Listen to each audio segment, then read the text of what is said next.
Shalom, Yasharallah. This your brother Dawud Da, coming back at you with this here truth again. First and foremost, I want to give all praise, honor, and glory to Yahweh, Bahashim, Yahushua, Bahashim, Ruach Double honor to the apostles and the elders of Great Millstone that taught us this truth and our will. And salutation and much love for you, Akim, pushing this truth and sincerity over the four corners of the earth and enduring afflictions to feed and edify the elect. So I want to jump into this here article real quick as we're starting to see the tides turn from these weaker nations, not only being built up and upheld by, places like Russia and things like that when it comes to military and also, natural gas and energy and also just trades and things like that now. All right. So you're starting to see a lot of these weaker nations and things like that getting built up.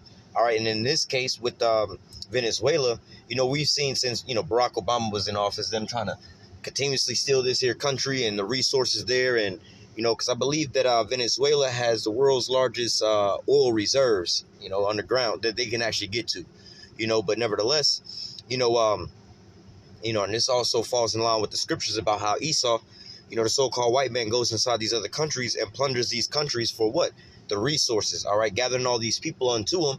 Not that they can reign, side by side, but that they can just, live up under him, all right? He goes to your country, takes all your resources, enslaves your people, and just brings hell upon them, all right? But nevertheless, you're seeing somebody like Venezuela, standing up to, America trying to roll up into their country, creating ties with places like Russia, and things like that. If you can remember, they had a coup d'etat that popped off out there in Venezuela where America tried to, instate their own little fake-ass president, all right, Juan Guaido, all right? But now, and, when you talk about certain of these things, America, and they would urge their allies to recognize Juan Guaido as the president and Maduro as a dictator that wouldn't leave. But as we read this article, you'll see what happens, right?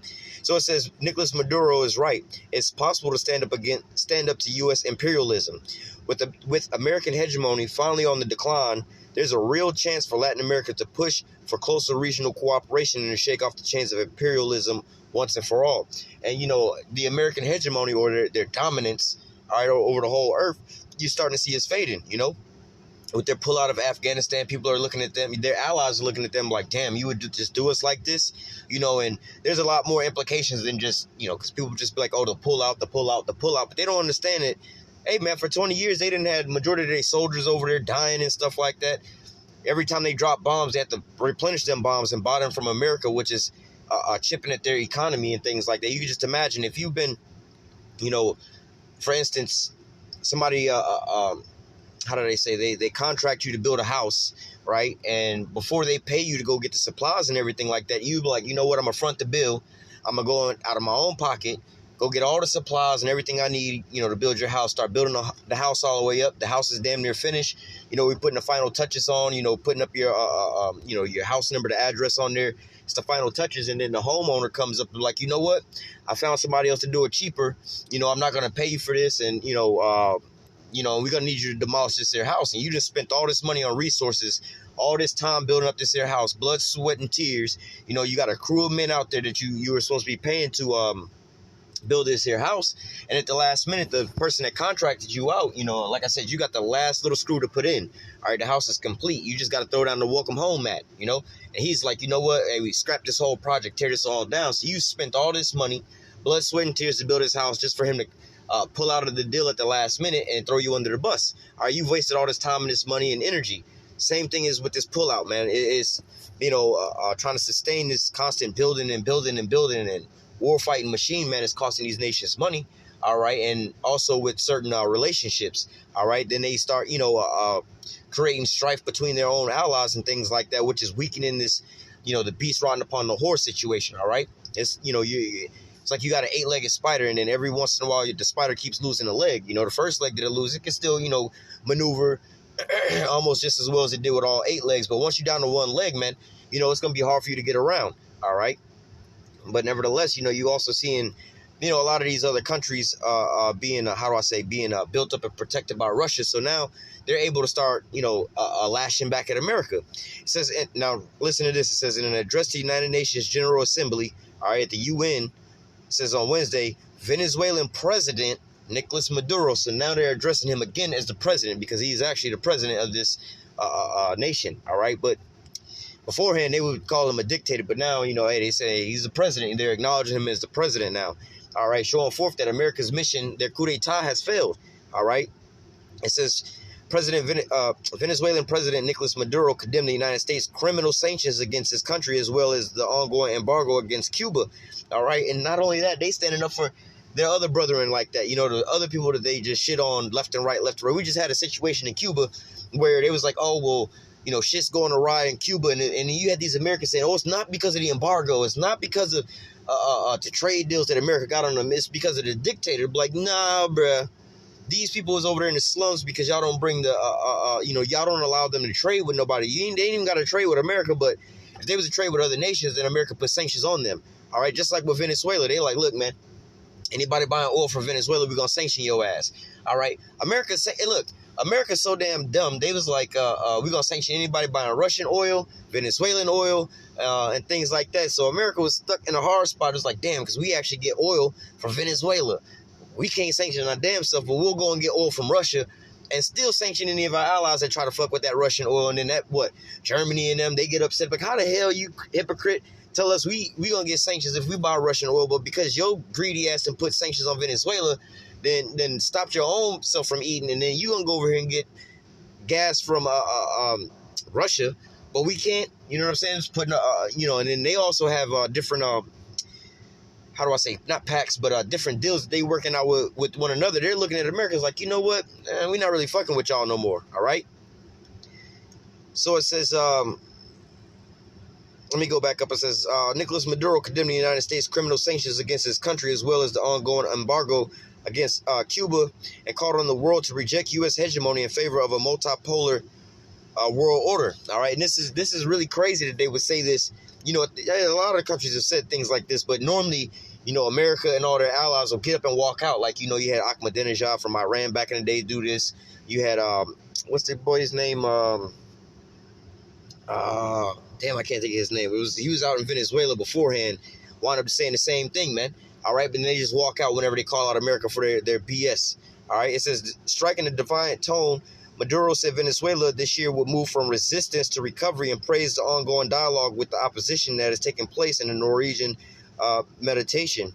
It says this showed he concluded that it is possible to confront imperial aggression. All right, so now, you know, you're starting to see these things take place.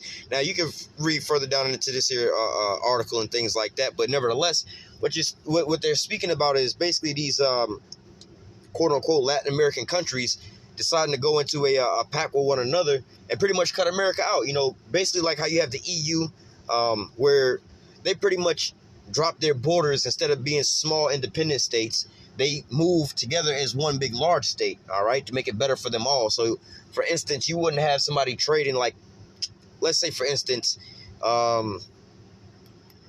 hypothetically, America's going to sell some shit to, like, Cuba and sell some things to Venezuela, right? Let's say, for instance, they sell them, I don't know, tomatoes.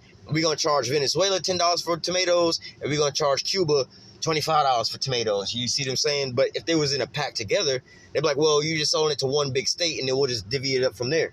You know, so, you know, they're trying to do these types of things like that. And you already know that you have people like Russia and China who's willing to work with these nations like that, because a lot of them are already working with Russia anyway. All right, this is why, you know, America don't really like them like that. Like, for instance, Cuba. You know, Cuba's a hard spot for them to deal with because, like, the Cuban Missile Crisis. You know, they're in league with Russia. They could just put their missiles right there on Cuban soil, and they can launch missiles. By the time they was to launch missiles on, like, let's say Florida, by the time they got a ping on radar of a missile launch, them shits would already be touching down. They would have no time to react, right? People would say, well, that ain't fair. We don't need these niggas on our border like that. They could just bomb the hell out of us. Well, you should go on Google and Google search NATO bases around the globe. And you should also look at U.S. Bases around the globe, all right? And they got thousands of bases, you know, when you combine, I think it's like 700 or 800 or 900, I think, NATO bases, and like 700 or 800 U.S. bases that are outside of America. And the majority of them are all surrounding Russia, all right? So, hey, man, if America and NATO is upon surrounding Russia, what's so bad about Russia having, you know, one base or one country that's right up on America that they can launch from? All right, but nevertheless, hey man, this is a major shift in power. All right, not to say power, but the bully on the block, he's ceasing to have power now. All right. Jeremiah 51:7, it says, Babylon have been a golden cup in Yahweh's hand that made all the earth drunken. All right. And now these other nations, have been listening in. Like I said, if you would have read it a little bit more into the article, some of these Latin countries are they're kind of torn between the two, because some of them actually get somewhat good deals out of, dealing with America, and some of them don't. It's like, damn, if we start, shit kind of cheap for us right now, but if we was to go with these guys over there, even though they don't got ill intentions for us, they shit's a little bit more expensive. We know that America's giving it to us a little cheaper, but what they doing to us ain't as bad. They can kind of deal with it, because like, for instance, Mexico, right? Mexico and America, America gets a lot of their things from Mexico, and vice versa. I think Mexico is number 2 on the supply chain to America. All right, you got China number 1, then number 2 is Mexico. All right, so Mexico makes a lot of money off of America, but then if Mexico is to join this here Latin pact, all right, then that will cut off one of their biggest customers. You see what I'm saying? So, it's leaving some of these nations between a rock and a hard spot, but ultimately, we understand that these nations are now starting to wake up and wipe the coal out of their eyes. All right, Jeremiah 51:7 again. Babylon have been a golden cup in Yahweh's hand that made all the earth drunken. The nations have drunken of her wine. Therefore, the nations are mad. All right, so, a lot of these different nations, especially the ones that get into these messed up deals, all right, they realize, they think that it's a good deal to start out with, but ultimately, it's like you get a credit card or something like that. It's like, oh, we got to, we'll give you this here credit card and give you a extra $5,000 bonus, and, at this 0.1% APR rate and everything like that, with an asterisk at the end, all right, and then you start reading the fine print. It's like, well, they give you all these perks like this for the first 3 days, you know what I'm saying? And after that, your APR or some shit like that is at 1,000%. And you're like, wait a minute, I done borrowed $1. How the hell do I owe $1,000 now? And then now the people are starting to wake up and wipe the coal out of their eyes. Like, this is, in the long term, is actually a bad deal for us. All right, this shit didn't bled us dry. All right, so now they're starting to wake up from these things. All right, and ultimately, actually, let me read the next couple verses. It says, Babylon is suddenly fallen and destroyed. How for her? Take balm for her pain, if so she may be healed. All right. So ultimately, we were going, how do I say? America is going down the drain, for one. But nevertheless, with these trades and things like this is going on, it's still propping America up. But with these moves like this, all right, it's how do I say? Piece by piece, the things that's financed in America is being pulled from under their legs. All right, let's say, for instance, the BRICS nations. All right, America, Germany and Europe getting oil from Russia, which they're not using a petrodollar with that. All right, the F-35 program, Turkey getting kicked out of that, so they ain't buying no more planes. Germany and France want to create planes together, and as you see how they being done out anyway. All right, they're making moves to walk away from their pacts with America, even over the submarine deal and everything else like that, man. So all these things that's normally used to prop up America is now being taken away. You're starting to see these Latin countries band together, or trying to band together, and get their goods from, obviously, the opposition, which would be China and Russia. All right, so it says, we would have healed Babylon, but she is not healed. All right, so basically going into that, we could have, salvaged some of these ties and things like that, and, healed up the breaches between you and these other nations that you trade with to keep you up on top. But guess what? It says, we would have healed Babylon, but she is not healed. Forsake her and let us go everyone into his own country. So now these nations are willing to deal with their own selves nowadays, man. All right, they're willing to step, step out on their own, all right? It says, for her, let me just read the whole verse. Verse 9. We would have healed Babylon, but she is not healed. Forsake her and let everyone go into his own country. For her judgment reaches unto heaven, and is lifted up to the skies. All right. So ultimately, this is, America's pretty much full on its sins and its wickedness. It's pretty much, it is run its course. All right. Let me grab, where is that at? And, like I said, Isaiah. It says like the same thing. Oh, you know what? Before I get that, let me grab this. Habakkuk 2 and 5. Let me start at verse 5. Yea, also because he transgresses by wine, like we was just reading about that Babylonian juice. The nations are drunken over wine now. The nations are mad. All right, all these philosophies, these trade deals. Oh, we coming out here to benefit. This could benefit your nation in the trade, and we'll lock you in at this price and that price and all these different things. And it sounds like a sweet deal, but then on the flip side, it's something else that you need from another country. But if you talk to these nations, oh, we're gonna do X, Y, and Z to you. Hey, man, it's the same thing that Esau did to Eve, man. We'll give you all these benefits and so on and so forth. But guess what? For one, you're gonna be dependent on our titty. But for two, if you bring a man into your household, then you're gonna lose all these things. So look, you get this here money and this benefit, you're not going to ever make more than you would normally make on your own and with a man in the household and raise your kids up. And this is where you're losing out at, man. Your families are being destroyed just for a little bit of money in your pocket. So these nations are waking up to all these things, man. All right, this here is strong wine that they're spewing out. It says, yea, also because he transgresses by wine, he is a proud man, neither keepeth at home. All right, always in these other nations, back, in their backyards, looking through, what they can plunder from them. All right, it says, who enlarges his desire is hell, and it says death cannot be satisfied. All right, he's got to not only have his own oil reserves, he's got to have everybody else's as well too. All right, it says, but gathereth unto him all nations and heapeth unto him all people. All right, and this is again, like I was saying, he would go around and make these deals or invade these other countries to have them up under him. Look what he did in the Middle East. All right, he went over there and invaded those nations for what? Not to bring peace and stability to those nations over there. No, it's just to extract the resources, man. You see them just pulled out of Afghanistan where they went over it. They prefaced all that for like Saddam Hussein. For really, it's all fucking complicated even trying to explain it because it's all lies anyway. None of it makes sense. All right, oh, 9/11 happened. We're going to go over to get Saddam. Well, why y'all going to go get Saddam? What he had to do with 9/11? Well, nothing. He just got weapons of mass destruction and he killing his people. Well, what the hell that got to do with 9/11? This is what you sold it for. Well, he ain't got nothing to do with that. Really, they just wanted the oil and the infrastructure. They went over there and bombed all that shit and contracted out KBR and Halliburton, which, Dick Cheney was really owned the shit and had major stocks in that where he was getting rich, rebuilding everything.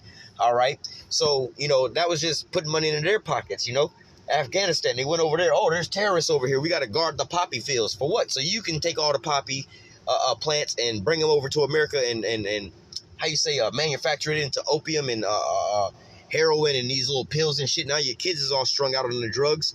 All right, this is what America goes into these other nations to do. This is why he gathereth unto him all these nations, man.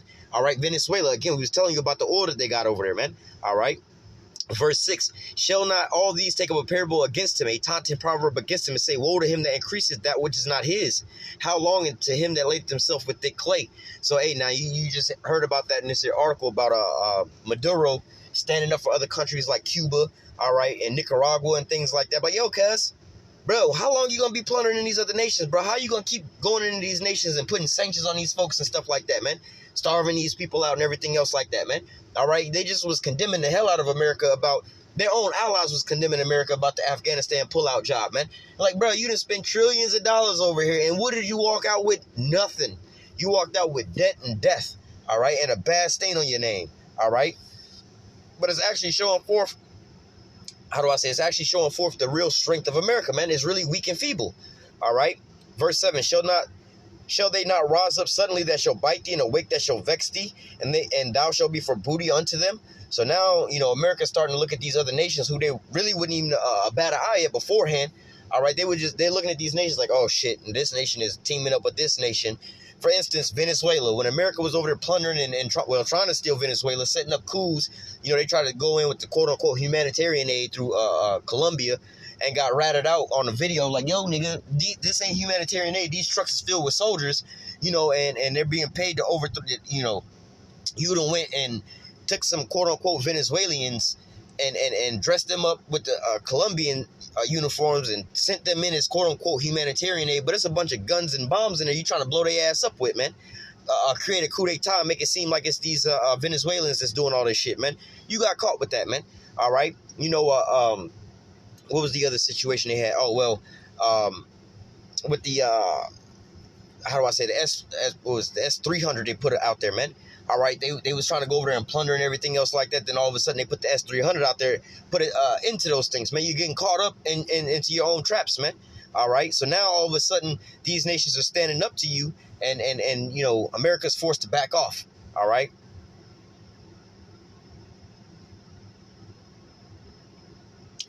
Let me just read verse 7. So shall they not rise up suddenly that shall bite thee, and awake that shall vex thee, and thou shalt be for booty unto them? Because thou hast spoiled many nations, all the remnant of the people shall spoil thee, because of men's blood, and for the violence of the land, of the city, and of all that dwell therein. All right, so you got to think about this, man. All these other nations have been bullied, bombed, and raped and pillaged by America, man. So what do they all have in common? They all have a common enemy. All right, so now they all starting to, even America's allies are being done wrong. So now they have an incentive for joining forces with America's enemies, because it was like, well, we don't really have no beef with y'all. Y'all don't really pose no threat to us. And if anything, we can make money up off of y'all. Or y'all can make, you know, we could do trade deals together. So, you know, America really the only one bringing us down. So now they starting to turn around and look at America crazy. Let me go from there to Isaiah.